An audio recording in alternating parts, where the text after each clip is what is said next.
Welcome back to another episode of Frankly Speaking Sports. I'm Jack. This is MT.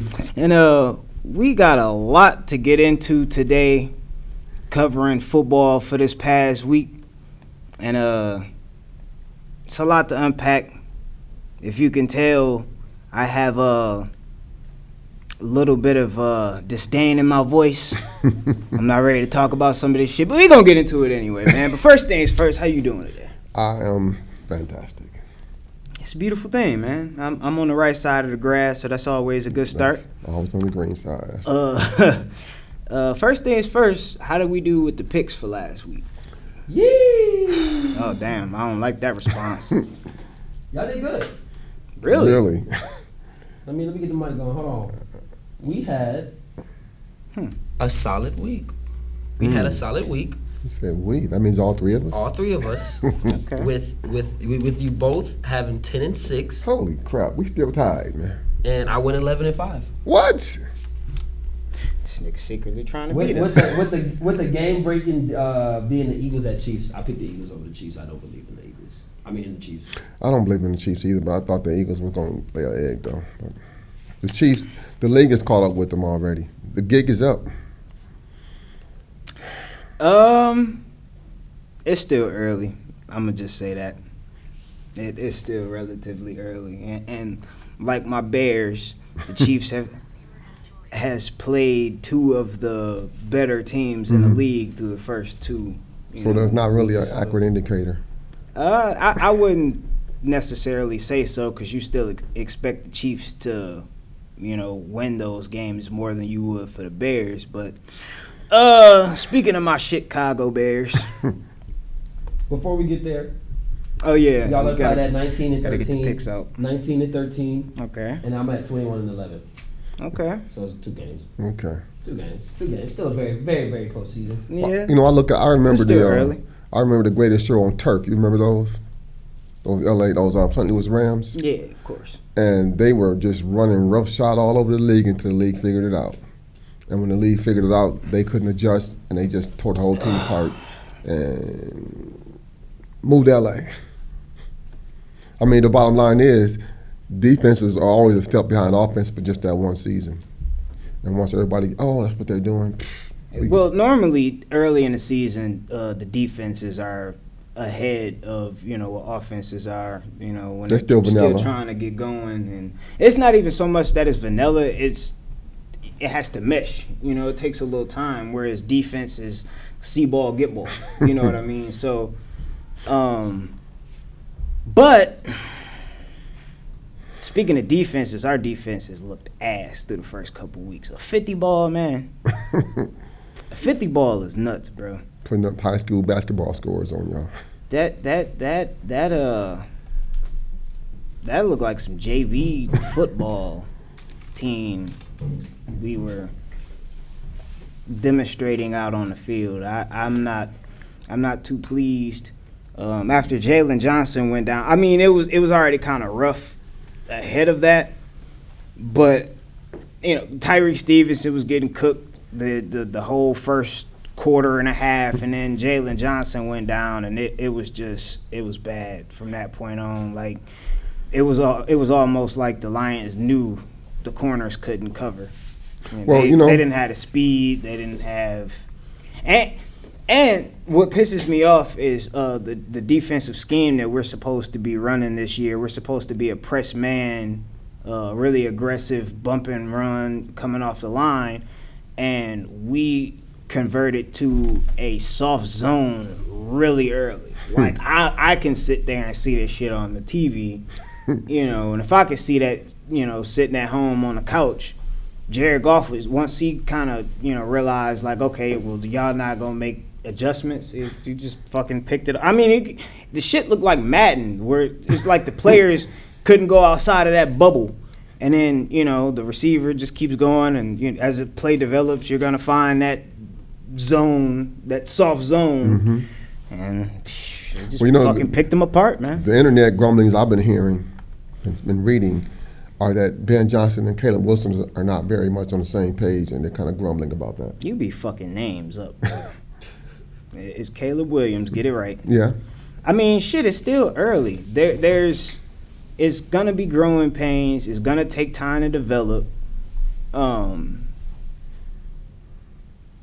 And it's still early. It's a brand new system. It's a system that has a lot of expectation, and It's very nuanced too. and he's still learning. You know, so they did come out and say they've seen the positive growth from week 1 to week 2. I saw that.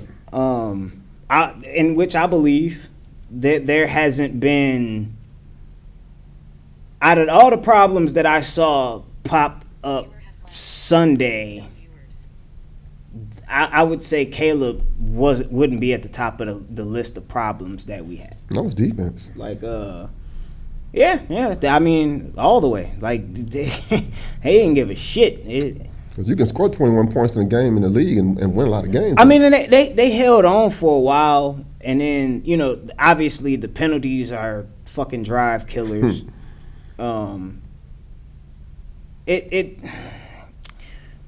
It's a lot.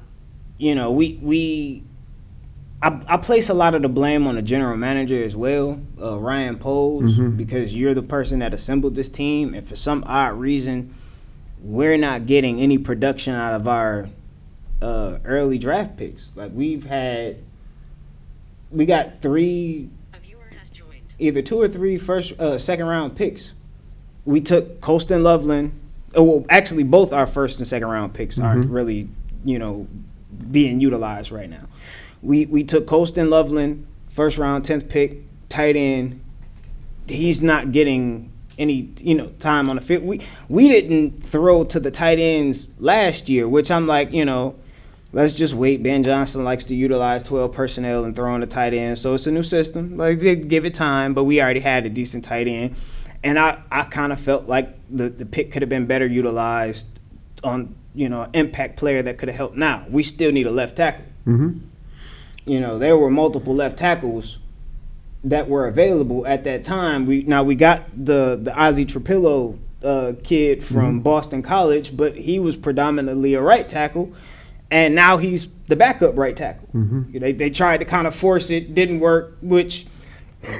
How often do you see right tackle convert to left tackle in the NFL as a rookie and it immediately work? You know, we talk about position changes all the time, and it's just like that's a difficult position because you're literally swapping everything that you previously done. Everything from the first step you use, you know, the direction, the angle, everything, all your techniques and trajectories and everything that you learn how to do is reversed. So there's that. Kind of like me when I step on the court because I'm left-handed, and I do everything right-handed except shoot. And when I shoot left-handed, and it confuses everybody because I dribble strong right-handed all the time. I drift to the right-hand side of the court, and you thinking, okay, this guy is. So one hand bend and then I always spin back and shoot left, and it takes throws motherfuckers off. Throws. I mean, but now that actually is something that works in your favor. That's not something that's working in our favor right now. But we also have we drafted Shamar Turner, the defensive tackle, in the second round.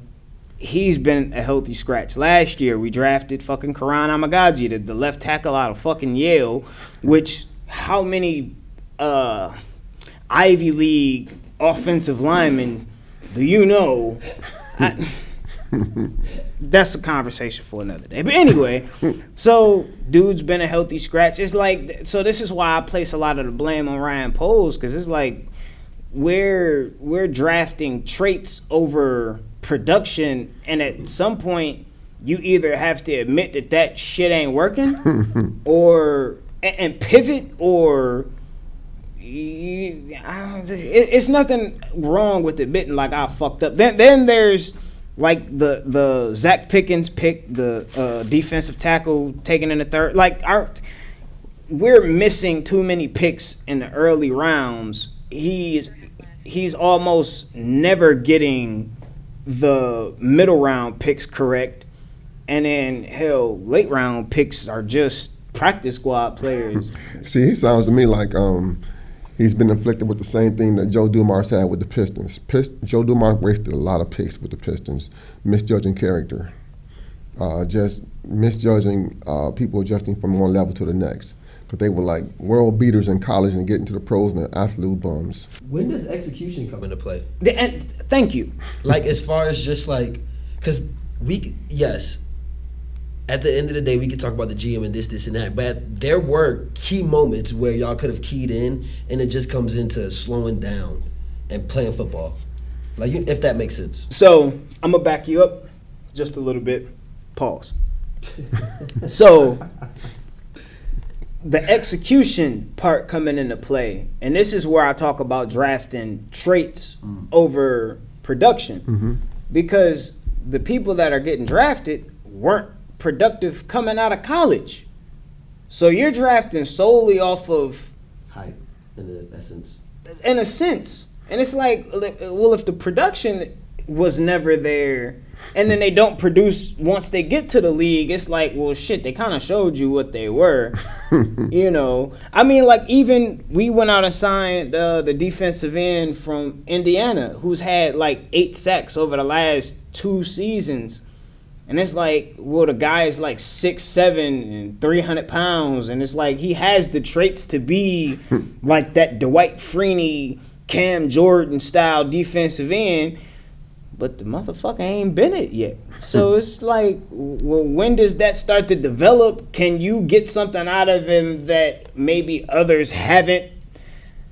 And what is it that you think you're going to do special that, you know, I don't know. Well, I'll say 2 words and see if you can relate to this. Darko Milicic.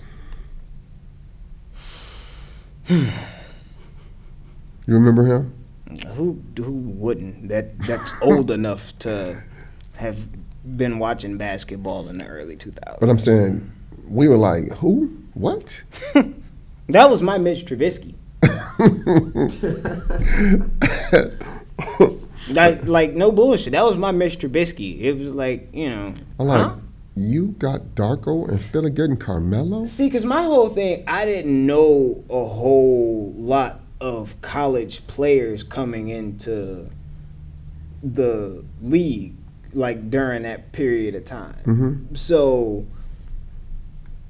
he was like any of them to me. They, like, not to, like, you knew who Melo was. Obviously, you knew Bron, you knew D Wade. Like, you followed like the top prospects. But for me, it was like, yeah, well, I don't know 2/3 of, you know. So like, who knows? Like, we'll see. But the Mitch Trubisky shit was like, huh? To me, he only showed flashes in college, but I don't think he was a dominant college player. Darko or Trubisky. Trubisky only played 13 games. That's what I'm saying. He showed some flashes, and I was like, what are you seeing here that we don't see? 13 games in the ACC at that. Like, what are you seeing that we don't see here? Maybe. So it's not like he played 13 games in the SEC and just fucking dominated. You know what I mean? It's not like a Cam Newton situation where it was like, okay, well, yeah, he was at Florida and then he went to Auburn and, you know, set the entire. Like, nigga, you went to North Carolina. Which is a basketball I was college. just about to say, how many prominent football players do you know have come out of North Carolina? I've only known one, and you should know him very well. Julius Peppers. His old big country ass. That's the only football player they ever produced, and he was playing basketball first. But yeah, he was a basketball player. But I mean, other than that, who else from UNC that was actually a football, stud? Shit, that's about fucking it. But anyway, man, how did you feel about your Lions after that game? You feel like that was the bounce back game y'all needed, or do you feel like that was just playing the Bears? I felt like that was a vendetta game. Yeah, they definitely treated it as one. That was a vendetta game. You can't let a motherfucker come out in a press conference and say, yeah, we're gonna beat this team, and then come out and not play like you can't play like that. Like, there was no sense of urgency. There was no. Yeah, I don't know, bro. That shit was pathetic. That shit was pathetic. I think there are some teams you just get up for, and I think that Ben Johnson underestimated how fierce that rivalry was, and I don't know how he did that, being a Lion himself, but I think he underestimated, and I think he overestimated his value with the Lions. I don't think he underestimated it. I don't exactly know what to call it. I think it was similar to what happened with us against the Packers, in essence, where who wants it more?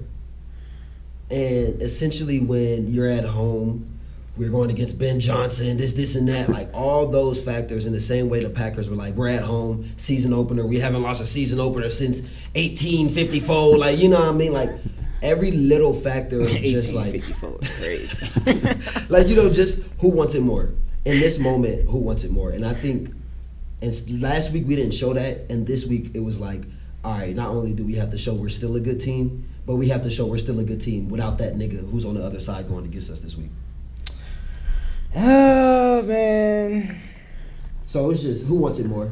And I think in that essence, the Lions just were like, all right, let's not have another week where, and then especially because it's a division game. Mm-hmm. They definitely weren't fucking around. Yeah, you can't lose back-to-back divisions. See, my thing is, because that is a division game, and it's going to be a very tough division, Chicago can't afford too many more of those brain farts like that. And we have the Ravens this week. We literally could not have afforded to lose 2 divisions games and then go against the Ravens.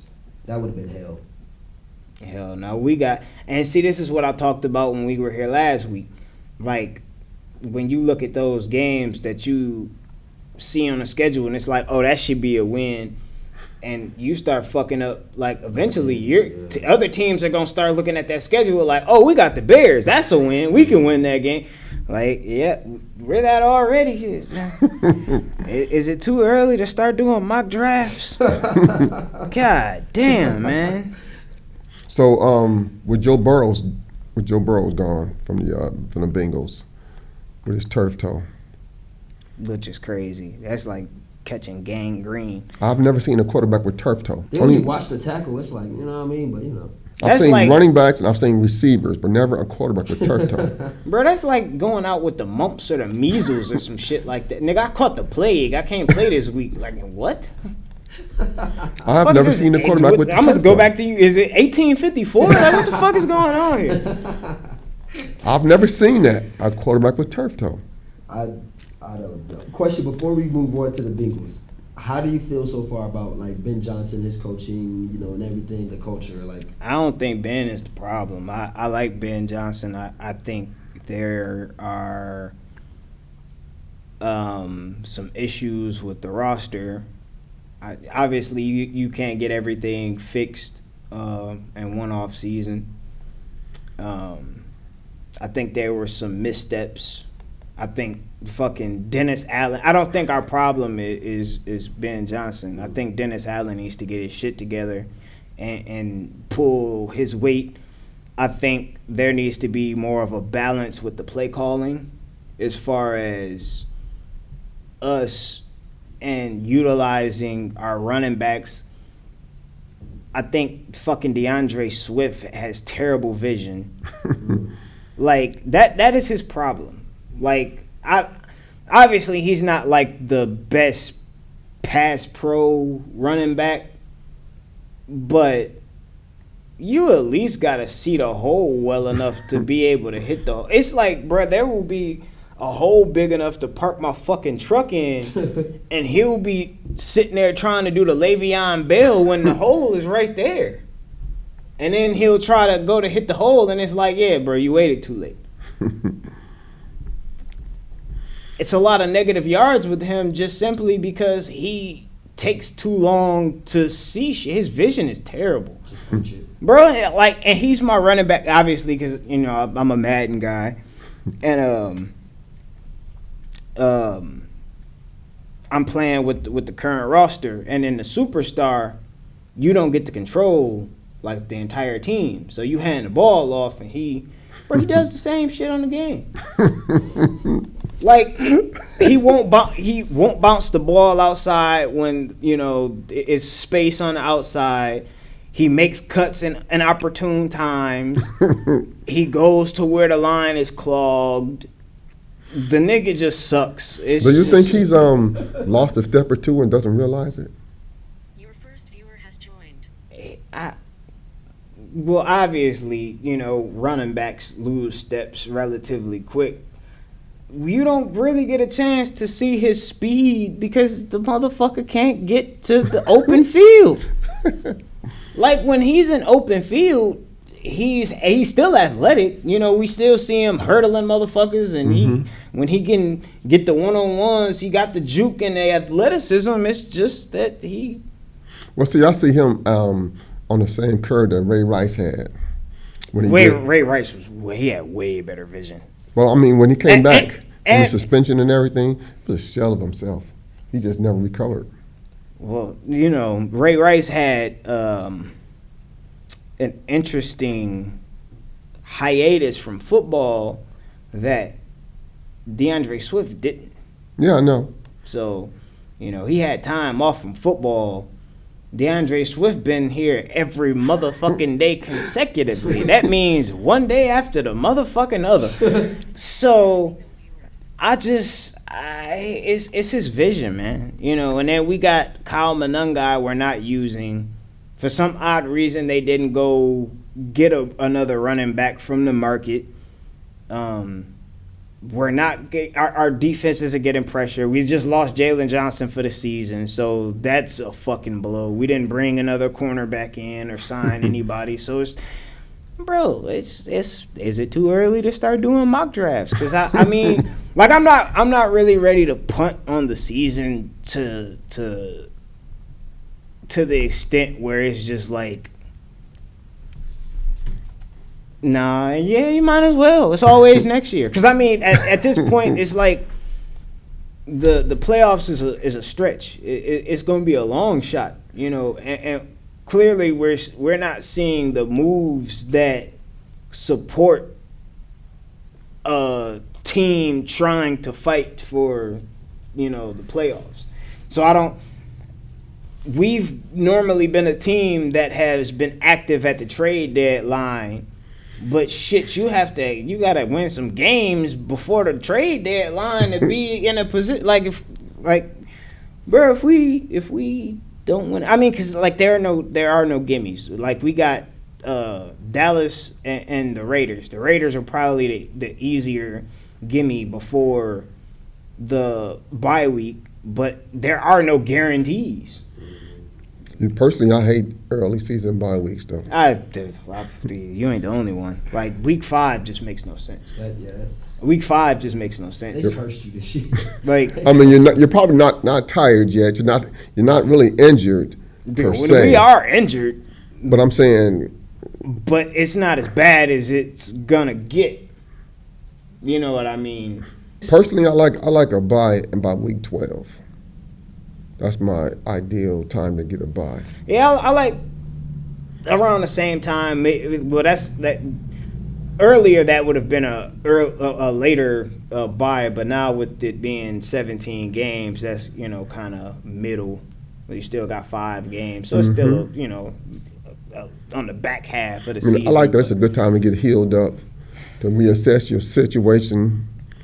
And if you're already having a good season, you gotta, you get time to take a deep breath and say, how do we improve on what we're doing, or how do we not slide to any old habits if we have already done so? I think week 12 has always been like a good way to adjust your. We used to call it dope in the Marine Corps, and what dope really is, if you got your a weapon, there's elevation, and there's windage, and they call that dope. Adjust your dope.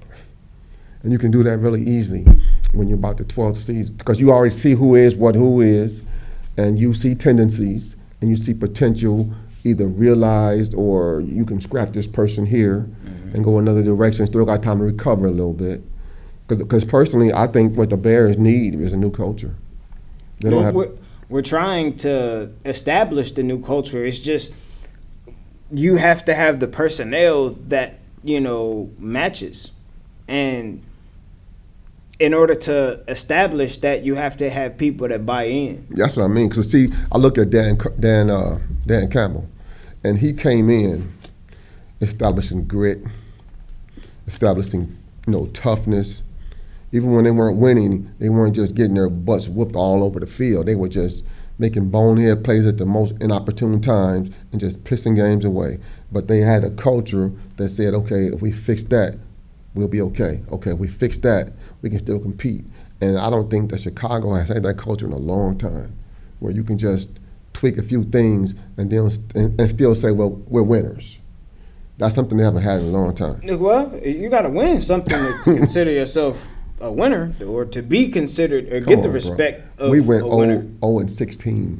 Yeah, I mean, but you Laughing also stocks. you also didn't get the respect early of being a winning culture team. It took a couple seasons, and then it was like, all right, well, yeah, the national media, and then people started to buy. And I'm not talking about the fan base. I'm talking about national media and shit like that. So, Well, I mean, it used to be with the Lions, there was this old thing about this is where careers go to die at. Are you going to Detroit? You're going to retire then, huh? Yeah. Because you ain't really going for no purpose to win or to get a championship or whatever. You just going there to collect the check and retire in style. And the same thing could be said for the Sacramento Kings at one time in the NBA. hell, It's you where can you still go say that about the King. I mean, before Chris Webber and the Vlade Divac and the Bobby Jackson started coming to Sacramento, it was like considered one of the Yeah, 'cause that's when they had Mike Bibby and yeah. that team was a stack. But see, prior to that, shit though. it was like one of those, oh, you going to Sacramento. Well, But that was one of those teams that, bro, they celebrated just making the playoffs like they won the fucking Larry O'Brien. Like, these motherfuckers celebrated that shit like they won a championship. So, I mean, but when you talk about the culture, it's like when you ain't won shit, like it takes a minute to establish that. Like after week 1, I felt like our problem was we're gonna have to figure out how to close games out. Now after week 2, it's still early, so I'm not really too sold either way. Like I'm not really ready to punt on the season, but if it doesn't change relatively quickly, it's not gonna surprise me either. Well, I'm thinking about if we beat Baltimore, that it's going to probably change the opinion of a lot of people in this league. A lot of people. I mean, because that's a barometer game. That's a barometer game. And I always thought that Baltimore, we seemed to be that was too big of a moment for us. We seemed to be like deer in headlights when we got to see Lamar Jackson or whatever. And I'm like, all we need is to get one good hit on him to settle ourselves down. And then to make them one-dimensional.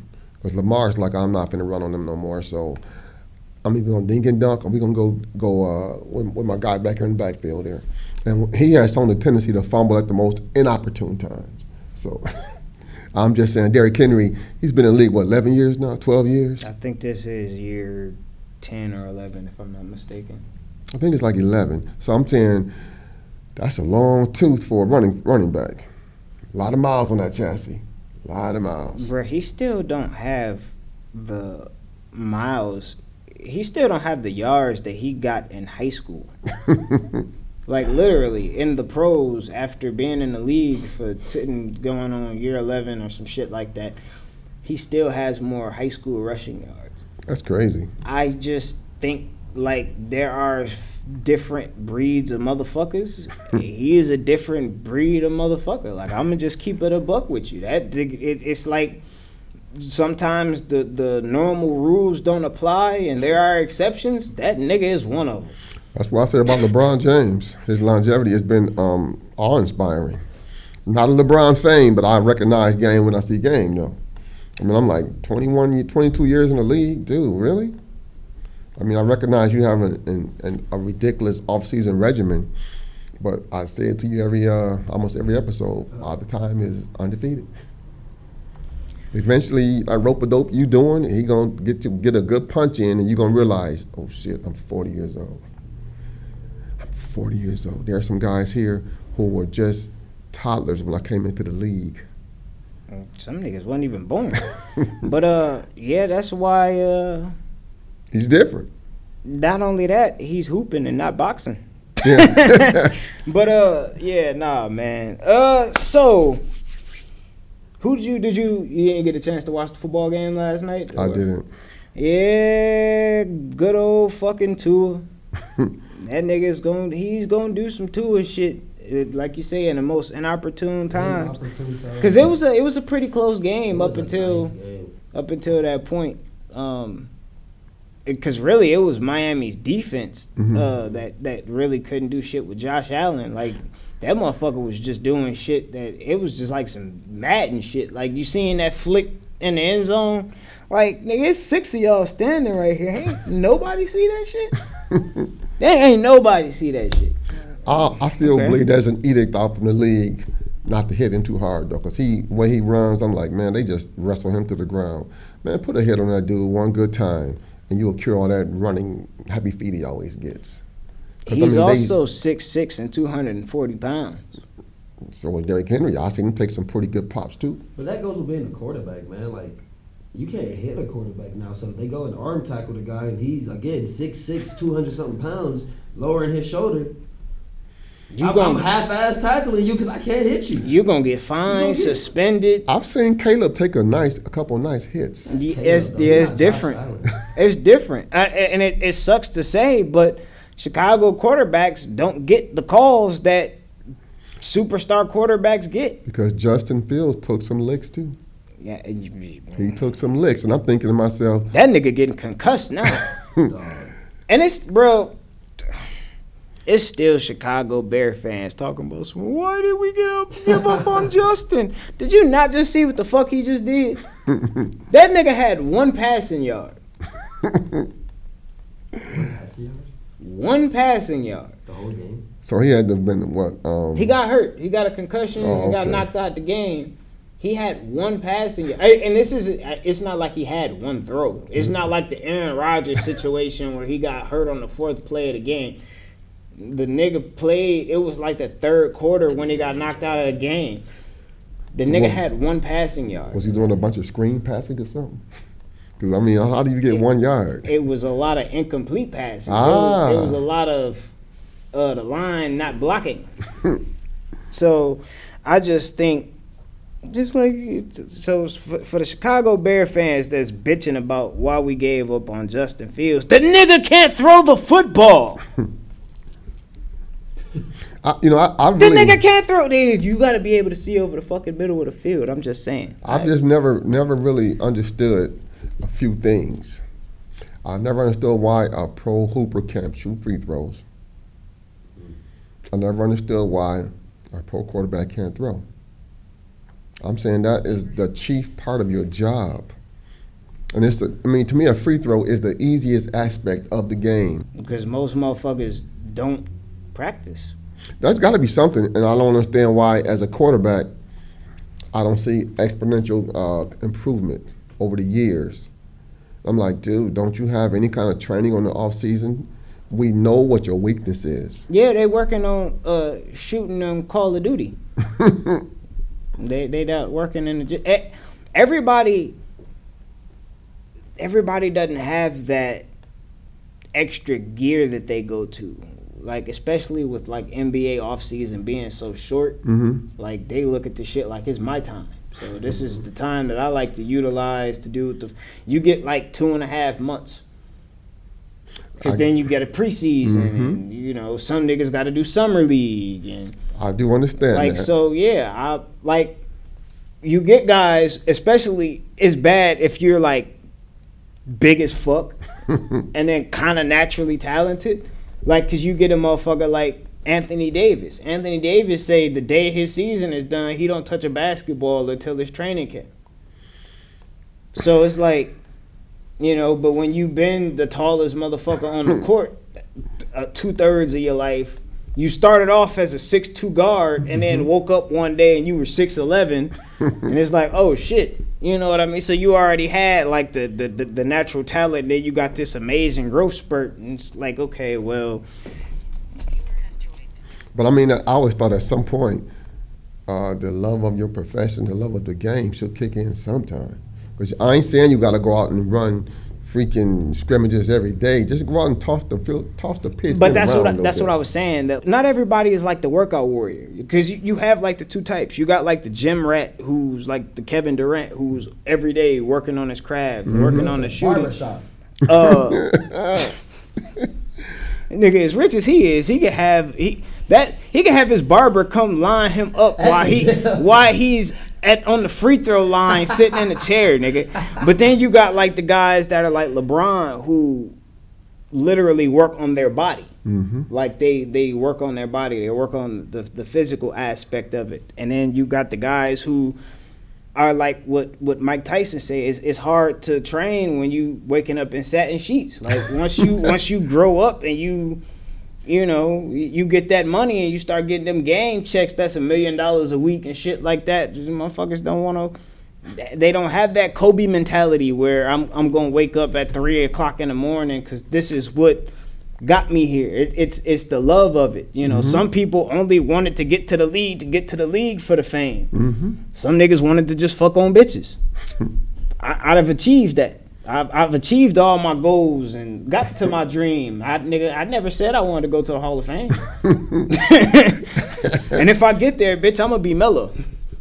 I mean, I just look at You ain't gotta win shit. at pro quarterbacks though, and I'm gonna so this is a guy who wasn't a good passer coming into the league, and you're like year 5 or 6 and you still can't pass the ball. That's a fact. LeBron works on his craft on the court as well. But what I'm saying, like, context of the conversation, it's like he said he don't understand how like two things in professional sports come about, like professional basketball players that can't shoot free throws and quarterbacks that can't throw. And the point that I made for like guys who can't make the free throws is like, shit, niggas don't work on the shit. Niggas don't practice. Niggas work on that shot on Call of Duty and not in the gym. You know what I mean? Like you don't have, not everybody is gonna be like that workout warrior that, I'm just saying I played what was amount to JUCO basketball. Then you got niggas that regress, because you got like the Markelle Fultz of the league. Or the Ben Simmons, who that nigga got shell shocked, and Those I don't are even know basket cases. I don't know. I don't even know how that happened, because he didn't play like that at LSU. And So he didn't come out playing like super terrible. Like for him to even like honestly act like that. You had Shaq co-signing you. You know what? That's the unicorn there. Ben Simmons, that's the unicorn. Because I've never seen any pro athlete. Markelle Fultz lost confidence in his shot. But Didn't he get injured though too? And he had to change his shot because of his There injury. was a lot going on with Markelle. But I'm saying see, the only thing about that is, when did a leg injury? When have we seen a leg injury affect the jump shot? That's like fucking Kevin Durant popping his Achilles and coming back and not being able to shoot. And it's like this and shit. man, what the fuck? Like, I mean, because I'm saying though, even Lonzo Ball figured out a jump shot. he had to, because that was just He had that. ghastly. You know what? That shit was terrible. When I watch people who, this is mostly ballers, I know that were street ballers before they got to organized basketball. It must be incredibly hard to weed out that garbage from your game when you have it in there set. Because I've seen guys who can shoot, and I'm like, how is he shooting this? But then as he gets tired, he can't shoot anymore. Right. Well, you also got to understand, like, in that AAU shit, like we were talking about the overzealous parents. Mm-hmm. So you'll get the dad that's like, don't fuck with my son's shot. I will pull him from your team. So you can't properly coach because you got the overly involved parent. The helicopter You parents. got like exactly. We just hover, and you run into situations where it's like, if it ain't broke, don't fix it. It ain't broke now, but just keep going. The next level is gonna be broke like a son of a bitch. Because you take you 8 weeks to construct your jump shot, you can't do that. But then you get the fragile ego, the fragile ego kid too, because you get to that next level and you're used to being a star, and then you get humbled, and then it's like, well, I'm gonna take my ball and go home. I've seen that too. I've seen guys who were just precocious. grade school, junior high school, they were so far ahead of us. Hey, facts. That I agree. The Shaq cosign, it didn't even really matter because the nigga didn't work and he's still not working. Like to the point where that nigga has been the biggest finesser of the league. Like no cap. You know what I mean? Like you talk about motherfuckers that just go and collect a check. Whew. You talk about a bag. One of the biggest robberies in sports, nigga. See, what that reminds me of was back in the 80s, there was a guy named Benoit Benjamin. That's a name right there. Fuck did you just say? Benoit Benjamin. He came out of Creighton. He played for the Clippers and a couple other teams. And he was he was behemoth. He was 7 feet, like 270, whatever. Oh, yeah, that's a big nigga. And he was like fluid, just athletic, just fluid. But he had zero work ethic. And when I saw Mike get that 48 points in 3 quarters, about 47 of them was on Benoit Benjamin. I was watching him just not even try to play basketball. He just jog up and down the court, just taking his sweet time. Hit the post, he's so freaking big you can't deny position. Mm-hmm. Grab the ball, turn around, flip it up. You know the crazy thing? I think I know who you're talking about. Just off of describing that nigga play. He was so like no bullshit. I think I know who you're talking about. Miss a shot and don't go for a rebound. The motherfucker used to play like he had bricks in his shoes. Like he had mud in his shoes. I'm like that bro. Shit was crazy. Hey, real quick, because we got to get out of here in a minute. You want to get these picks for this upcoming week? Yeah. I know I started off 1-0. I hope you started off 1-0. We all want to know. We all want to know. With the right pick, because that would have been a bad pick had you went with Miami. Question, just real quick. What up, though? Just to touch on it, since we're on basketball, did you guys see the Trae Young, Pat Beverly situation? I like it. I still see it. I like it. He's right. He hasn't won enough. Sit down, be quiet. Patrick Beverly needs to learn to shut the fuck up because Patrick Beverly ain't won shit. Because I thought about it when you were like talking about culture and hey, guess what? Hey, guess what? And shit. Not that my 2 cents matters, and you'll end up seeing this shit either, Patrick. But nigga, you went overseas and couldn't do shit. Aren't you playing with a? I'm not gonna say that, but aren't you playing with a bunch of Europeans? You're over in Europe. The only reason we know about you is because you got a pie with a white boy. Your ass getting cooked over in Europe, my dog. He used to be a phenomenal high school player. That's all I'll say. Nigga, you used to. What have you done for me lately? He averaged 37 points a game in high school. But that was high school. Hey, guess what? Everybody that's in the league right now averaged 40 points in high school. You wasn't shit in college. You ain't been shit in the league other than a glorified fucking hype man stealing niggas' cameras. That's a foul. That's a foul. And then when Russell Westbrook called it out, your whole league, your whole career went overseas. But it so. All he do is scream and clap. My nigga. All he do is scream and clap. My nigga. Dwight Howard went overseas and was cooking. That nigga was over there looking like a creative player for real. Like no bullshit. That nigga was over there averaging 70 points, 50 rebounds, 13 assists, looking like 44. Literally was putting up fucking Wilt numbers. He was back in his prime. I'm like, is that Dwight over there shooting threes? Bro, Dwight, JaVale McGee is overseas cooking right now. Yeah, bro, this nigga, goddamn. Let's see real quick. Let's see what Pat Bev is averaging over. This nigga Pat Bev is over there. I could be averaging that. This nigga averaging like 0.2 points. He over there on his Stephen A. Smith, nigga. Like I'm doing that shit from the couch. That nigga is averaging 10, 4, and 4. But you're the star player overseas in the where you're supposed to be. But you coming out telling Steph, yeah, you got the last 10 years. The next 10 years is my. Bro, you can't dominate the European League, bro. He ain't coming back, man. Bro. He ain't coming back. He went there for a reason. Bro. I just wanted to touch on that. It was only good for Patrick Beverly. He was good for a couple of hard fouls and trying to get in people's heads. That's all he was really good for. Nigga, you would be the hardest nigga at the YMCA. But right now, bro, you ain't shit. Like I genuinely think like you think of yourself like WNBA players think of themselves. Like they really think they're the best hoopers, and I'm saying like, yeah, you would beat me 1-on-1, my nigga, but I'm 5'8". I was not an NBA player. If your barometer for how good you are is to cook my short ass, exactly. That's why you jumping on scorers tables just making the play in. Oh, soft ass thing. Man, get the fuck out of here with that shit. Let's do these picks. This nigga done pissed me off. Bengals at Vikings. Vikings. Who is the Bengals quarterback? So personally, you think you're asking if I think I could score on Patrick Beverly?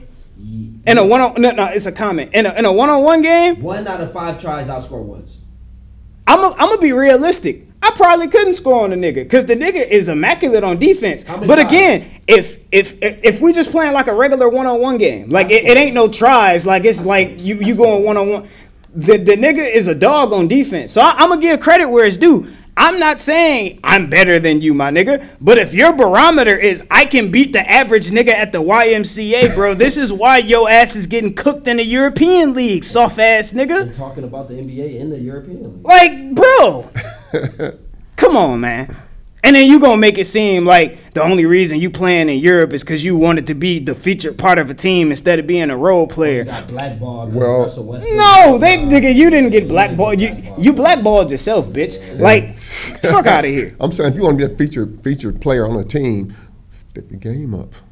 That's all I'm gonna say. Again, if your barometer is could the average nigga from the YMCA, if you could beat the average nigga, bro, yes, you probably 11-0 me. You should. You should, bitch. You're an NBA player. Or you were, or you should, you could have been. Like, bro, that's not a barometer. That's not a barometer. Can you score on the niggas in Europe? Because you ain't scoring on the niggas in the NBA. Hey, only 10 points a game in Europe. Shit. That's why you get that bullshit European check. That's all I'm saying. They get per diem too, don't forget that. They get per diem. And they give you a car. You got the connections. They give you a crib, a car, and per diem. Yes, you can beat bench players in the NBA. What is the argument? You could also beat the best nigga at the YMCA. But that ain't helping you. That's not helping you make the NBA roster. You can't even get on the NBA roster. The argument is he good enough to even be talking to Trae Young? No. To tell Trae Young to shut up is the argument. We're not talking about is Pat Bev good enough for YMCA or anything. Can Pat Bev sit here and downplay what Trae Young is and who he is and what he does? Is the question. You know the funny thing? Do you think he could beat Trae Young No. one-on-one? And that's exactly what my next point was. If we're talking about one-on-one anything, he can't even beat Trae Young. Because I think Trae Young cooked the shit out of him. Cook the fuck out. With 7-0 skunk the fuck out that nigga. But again, Wouldn't even get the ball. I'm not an NBA player. He wouldn't even get the ball. So I'm just saying, like, you know. I like my chances of scoring at least a couple buckets against him. Yeah, but In you're my also like 6'2", 6'3". I'm 5'8". I mean, in my prime, I like my chances against Patrick Beverly. I'd score 1 point and it I'm would be the 5'8". loudest point ever Nigga, in the world. the game wouldn't end because I'm gonna start following a nigga. He gonna get mad and I ain't no bitch ass nigga. We'll fight. The fuck? So it is what it is, nigga. What's up? I'm gonna tell nigga, you gonna try to go. Best believe you gonna earn every motherfucking point, cause you gonna go up. School basketball. You gonna go up for a layup, and I'ma elbow the shit out your ass. That's all I'm saying, Like I nigga. told y'all, there's a reason that paint used to be painted red. That's what I grew up with. You know, you come in this red stuff here, it's red for a reason. I'm just saying, bro, fuck Patrick Beverly, nigga. Do that shit. Bro, prove that you're better than the niggas that you're actually peers with before you try to shit on niggas that you can't hold a candlestick to. Cause you talking about the fact that y'all shared a court. Nigga, y'all didn't really share a court. It was more so you're playing when the bitch players are playing and not very well.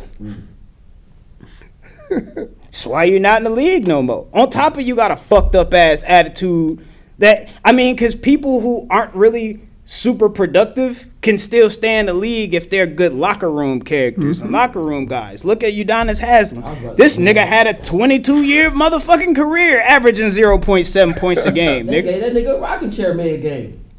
I fuck with Russ, but Russ was also an MVP that averaged a triple double Oh, for come like on, 3 that's seasons. We're not doing So- that. No.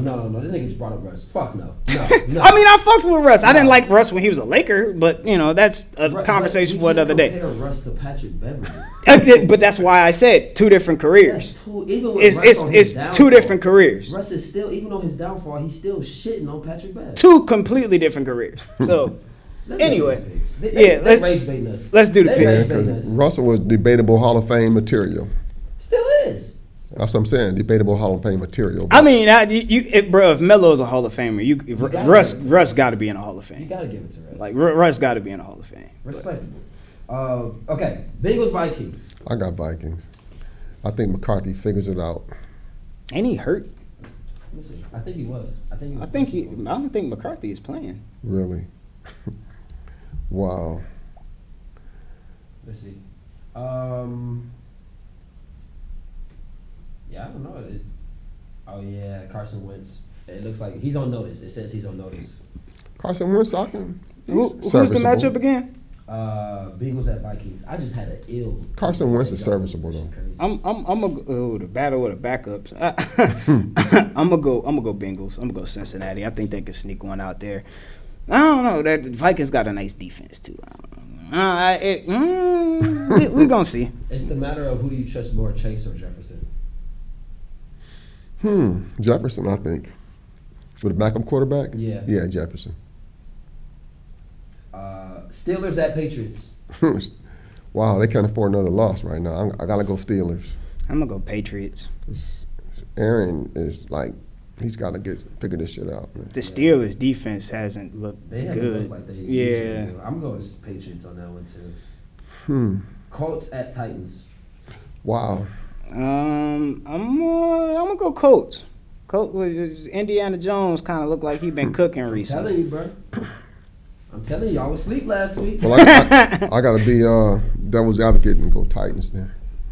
What? Our records are too similar, bro. We got to do something to shake this shit up, man. Texans at Jags. Now I got to go Texans on that. I'm gonna go Jags.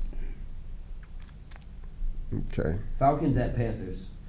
Falcons. That boy Yeah. Bryce Young been looking a little good. He's still on a trash ass team though.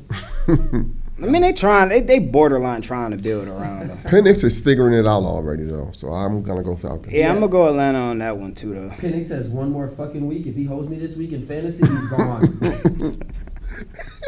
Swear to fucking God, he's gone. I'm not doing this shit. Rams at Eagles. Wow. I'm gonna go Eagles, Philly. Yeah, I got to go Philly this time, too. Don't trust that. What is Matthew Stafford, 39 now? You know what? That might be my upset of the week. I'm gonna say that. Okay. You know, I wouldn't. It wouldn't shock me if the Rams won that game. I'm not gonna That's lie. my upset of the week. But Jets at Bucks. I'm gonna go Bucks. Tyrod, I don't think Tyrod Taylor got enough, You say one passing yard? bro. I can't really wrap my mind around that. It got treacherous out there. Raiders at Commanders. I'm gonna go Raiders. That's Pete Carroll, right? Yeah, Yeah, because everybody's figuring out. bro. Jalen, I'm gonna go Raiders, Raiders, if too. this motherfucker if this offensive line could figure out how to fucking block. Yeah. Genty can't get no time to Genty ain't. do shit. Like, it's rough out here. Who you got, MT? I got the Raiders too. I don't trust Jaden Daniels anymore. I'm gonna go Commanders on that one. You see how fast they change on you? So See how fast they the switch league up has on figured you? him out. Once the league figures you out, you got to get a new gig. He ain't got a new gig yet. Packers at Browns. Packers. Yeah, I'm gonna go Packers too. Damn, what the fuck? The Packers? Who do they play next? These niggas got the Cowboys next. Broncos at Chargers. Chargers. Yeah, That damn Jim Harbaugh. they That look damn good this year. Herbert. Saints at Seahawks. I'm gonna go Seahawks. Yeah, Seahawks. Was it Spencer Rattler, right? Yeah, Seahawks. He didn't look too bad. It's just a matter of who you got around him, too. Hmm. Cardinals at 49ers. I'm going Cardinals. Upset of the week? No, I'm just going Cardinals. I'm gonna go Cardinals too. The 49ers, They be up and down. but him, yeah. It's like 1 minute they look solid, and Them the next them it's like, niggas, oh my God. they're not gonna have a good I season. don't. I don't know what you seeing. But It's that up nigga and said down. upset of the week, like the 49ers been winning and the Cardinals ain't. Like, the Cardinals undefeated. So. That's what I'm saying. You know, I could see the 49ers beating the Cardinals. Yeah, I can't. I don't see a pathway. They don't have a fucking quarterback. Yeah, Brock Purdy is Brock Purdy. He's not playing. Brock Purdy's out. Oh yeah, he is. Cause my homie. Yo, yeah. Y'all gotta stay up on the injuries, man. Y'all do know we run a podcast here, right? No. I had to remember. Cause my homie, like, he got Brock Purdy, Burrow, and McCarthy on his fantasy. Shit. And so I do remember. That nigga got the injury squad for I'm sure. talking about that shit is hell. Cowboys at Bears. Cowboys. You know I'm gonna ride with my babies. I'm gonna ride with my Bears. Chiefs at Giants. I'm gonna go Chiefs. Yeah, Chiefs. They ain't gonna be 0-3. That's just 0-4 rather. That's not gonna happen. 0-3, 0-3. Yeah, they're not gonna happen. 3 losses in a row is the first time that Pat has experienced this in his career. That was surprising to me, actually. I just don't believe in the Chiefs as much. I don't either, but Giants. Against the Giants, yeah. Watching Russell Westbrook have a peak game though. Lions at Ravens. I'm going with my Ravens. Lions. I'm going with my doggone Lions. Yep, I'm gonna go Ravens. They're gonna be some world beaters. Y'all go on the road in Baltimore and beat Baltimore in Baltimore. That's some shit. Well, my thing is, it ain't gonna be muddy and it ain't gonna be cold, so we got a shot. It might be cold. It's still Baltimore. That's all I got, You man. never know. But all right, man. It's been real. Make sure y'all like, subscribe, comment, all that good shit. Follow us. We appreciate everybody that tapped in, commented, put their 2 cents in. It's always appreciated. Man, no, we appreciate the engagement no matter what. It's always love. We go back and forth. That's my brother. That's my brother anyway. So right? W Rage made from the bro. W Rage. Niggas gonna nig, bro. It is what it is. But man, we appreciate everybody for tapping in and fucking with us. Like I said, make sure y'all like, subscribe, comment. We frankly speaking sports, man. I'm Jack. This is MT. we out of here. Bear down.